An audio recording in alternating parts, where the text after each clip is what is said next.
नमस्कार साथियों। स्किल और एजुकेशन ये अमृत काल में देश के दो सबसे महत्वपूर्ण टूल्स हैं।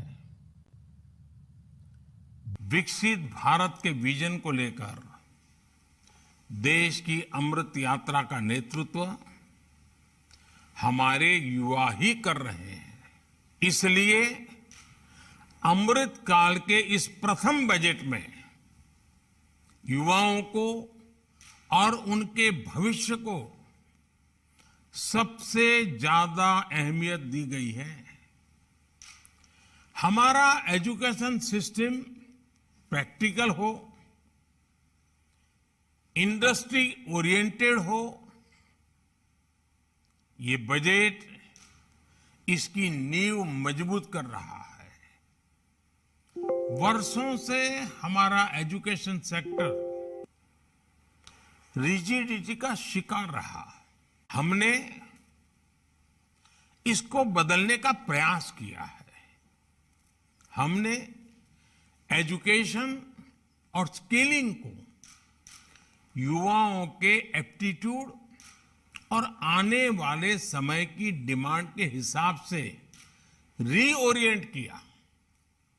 राष्ट्रीय शिक्षा नीति में भी लर्निंग और स्किलिंग दोनों पर समान जोर दिया गया है। मुझे खुशी है कि इस प्रयास में हमें टीचर्स का बहुत सपोर्ट मिला। इससे हमें अपने बच्चों को अतीत के बोझ से मुक्त करने का बहुत हौसला मिला है। इसलिए सरकार को एजुकेशन और स्किलिंग सेक्टर में और रिफॉर्म करने के लिए प्रोत्साहित किया है। साथियों, नई टेक्नोलॉजी नई तरह के क्लासरूम के निर्माण में भी मदद कर रही है। कोविड के दौरान ये हमने अनुभव भी किया है। इसलिए आज सरकार ऐसे टूल्स पर फोकस कर रही है जिससे एनीवेयर एक्सेस ऑफ नॉलेज सुनिश्चित हो सके। आज हमारे ई लर्निंग प्लेटफॉर्म स्वयं में 3 करोड़ मेंबर हैं। वर्चुअल लैब्स और नेशनल डिजिटल लाइब्रेरी में भी नॉलेज का बहुत बड़ा माध्यम बनने की संभावना है। डीटीएच चैनल्स के माध्यम से स्टूडेंट्स को भी स्थानीय भाषाओं में पढ़ाई का अवसर मिल रहा है। आज देश में ऐसे अनेक डिजिटल और टेक्नोलॉजी आधारित इनिशिएटिव चल रहे हैं। इन सारे इनिशिएटिव्स को नेशनल डिजिटल यूनिवर्सिटी से और बल मिलेगा। ऐसे फ्यूचरिस्टिक कदम हमारी शिक्षा, हमारी स्किल और हमारे ज्ञान विज्ञान के पूरे स्पेस को बदलने वाले हैं। अब हमारे टीचर्स की भूमिका सिर्फ क्लासरूम तक सीमित नहीं रहेगी। अब हमारे टीचर्स के लिए पूरा देश, पूरी दुनिया ही एक क्लासरूम की भांति होगा। ये टीचर्स के लिए अवसरों के नए द्वार खोलने वाला है। हमारे एजुकेशनल इंस्टीट्यूशंस के लिए भी अब देश भर से टीचिंग मटेरियल की अनेक प्रकार की विविधताएं, अनेक प्रकार की विशेषताएं, स्थानीय टच, ऐसी अनेक बातें उपलब्ध होने वाली है। और सबसे बड़ी बात, इससे गांव और शहर से स्कूलों के बीच जो खाई होती थी वो दूर होगी। सबको बराबरी के अवसर मिलेंगे। साथियों, हमने देखा है कई देश ऑन द जॉब लर्निंग पर विशेष बल देते हैं। बीते वर्षों में केंद्र सरकार ने अपने युवाओं को आउटसाइड द क्लासरूम एक्सपोजर देने के लिए इंटर्नशिप और अप्रेंटिसशिप को फोकस किया है।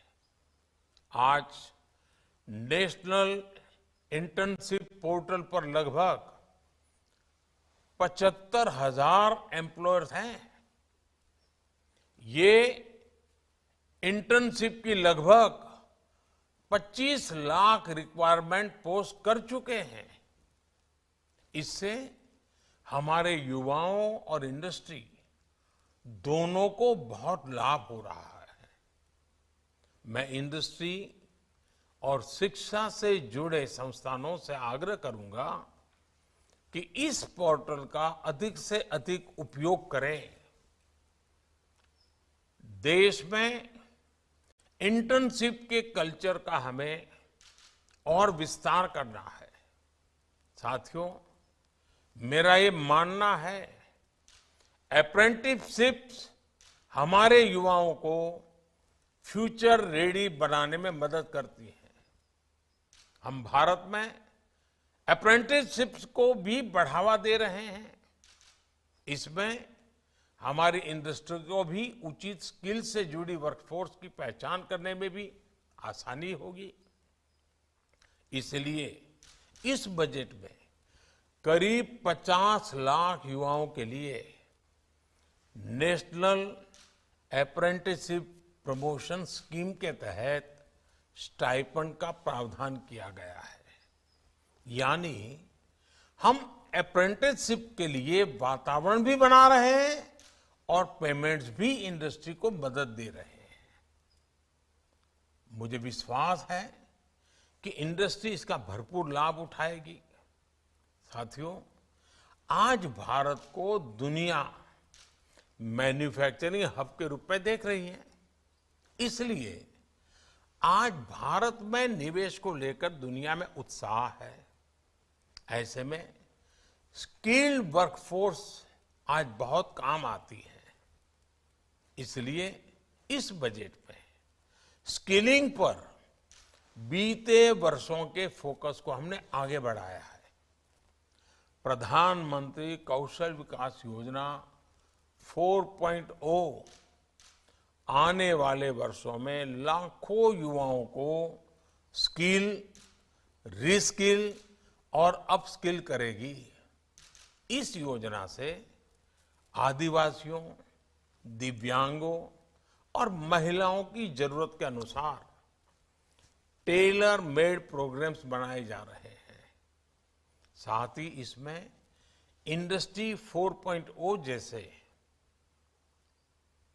एआई, रोबोटिक्स, आईओटी, ड्रोन्स ऐसे अनेक सेक्टर्स के लिए भी मैन पावर का निर्माण किया जा रहा है। इससे इंटरनेशनल इन्वेस्टर्स के लिए भारत में काम करना और आसान होगा। भारत में इन्वेस्टर्स को रीस्किलिंग पर ज्यादा ऊर्जा और संसाधन नहीं खर्च करने पड़ेंगे। इस बजट में पीएम विश्वकर्मा कौशल सम्मान योजना का भी ऐलान किया गया है। इससे हमारे पारंपरिक कारीगरों, हस्तशिल्पियों, कलाकारों के स्किल डेवलपमेंट पर जोर दिया जा रहा है। पीएम विश्वकर्मा योजना इन कारीगरों को नया मार्केट भी दिलाने में मदद करेगी और इससे अनेक उत्पादों के बेहतर दाम भी मिलेंगे। साथियों, भारत में एजुकेशन सेक्टर में तेजी से बदलाव लाने के लिए एकेडेमिया और इंडस्ट्री की भूमिका और पार्टनरशिप बहुत बड़ी है। इससे मार्केट की जरूरत के हिसाब से रिसर्च संभव हो पाएगी और रिसर्च के लिए इंडस्ट्री से पर्याप्त फंडिंग भी मिलेगी। इस बजट में एआई के लिए जिन 3 सेंटर्स ऑफ एक्सेलेंस की बात की गई है, उनमें इंडस्ट्री एकेडेमिया पार्टनरशिप मजबूत होगी। ये भी तय किया गया है कि आईसीएमआर लैब्स को मेडिकल कॉलेज और प्राइवेट सेक्टर R&D टीम्स के लिए उपलब्ध किया जाए। मुझे पूरा भरोसा है कि देश में R&D इकोसिस्टम को मजबूत करने के लिए उठाए गए ऐसे हर कदम प्राइवेट सेक्टर ज्यादा से ज्यादा फायदा उठाएगा। साथियों, बजट में जो निर्णय लिए गए हैं उनसे हमारी होल ऑफ गवर्नमेंट अप्रोच भी स्पष्ट होती है। हमारे लिए एजुकेशन और स्किलिंग सिर्फ इनसे जुड़े मंत्रालय या विभाग तक सीमित नहीं है। हर सेक्टर में इनके लिए संभावनाएं हैं। ये सेक्टर हमारी इकोनॉमी के बढ़ते साइज के साथ बढ़ते जा रहे हैं। मेरा स्किलिंग और एजुकेशन से जुड़े स्टेक होल्डर से आग्रह है कि अलग अलग सेक्टर्स में आ रही इन अपॉर्चुनिटीज को स्टडी करें। इससे हमें इन नए सेक्टर्स के लिए जरूरी वर्कफोर्स तैयार करने में आसानी होगी। अब जैसे आप भारत के तेजी से बढ़ते सिविल एविएशन सेक्टर से जुड़ी खबरों को सुन रहे हैं, ये दिखाता है कि भारत की ट्रेवल और टूरिज्म इंडस्ट्री का कितना विस्तार हो रहा है। ये रोजगार के बहुत बड़े माध्यम है। इसलिए हमारे स्किलिंग सेंटर्स और एजुकेशनल इंस्टीट्यूशन को इसके लिए भी कैपेसिटी तैयार करनी होगी। मैं चाहूंगा जो युवा स्किल इंडिया मिशन के तहत प्रशिक्षित हुए हैं, हम उनका भी अपडेटेड डेटाबेस तैयार करें, क्योंकि कई ऐसे युवा होंगे जिनके स्किल्स को अपग्रेड करने की जरूरत होगी। डिजिटल टेक्नोलॉजी और AI के आने के बाद हमारा ये प्रशिक्षित वर्कफोर्स पीछे न छूट जाए, हमें इसके लिए अभी से काम करना होगा। साथियों, मुझे पूरा विश्वास है कि यहाँ फ्रूटफुल डिस्कशंस होंगे, बेहतर सुझाव आएंगे, बेहतर समाधान निकलेंगे और एक नए संकल्प के साथ, नई ऊर्जा के साथ हमारी युवा पीढ़ी के उज्जवल भविष्य के लिए इन महत्वपूर्ण क्षेत्र को आपके विचारों से समृद्ध कीजिए, आपके संकल्प से आगे बढ़ाइए। सरकार कंधे से कंधा मिला करके आपके साथ चलने के लिए तैयार है। मेरी आप सबको इस वेबिनार की सफलता के लिए बहुत बहुत शुभकामनाएं हैं। धन्यवाद।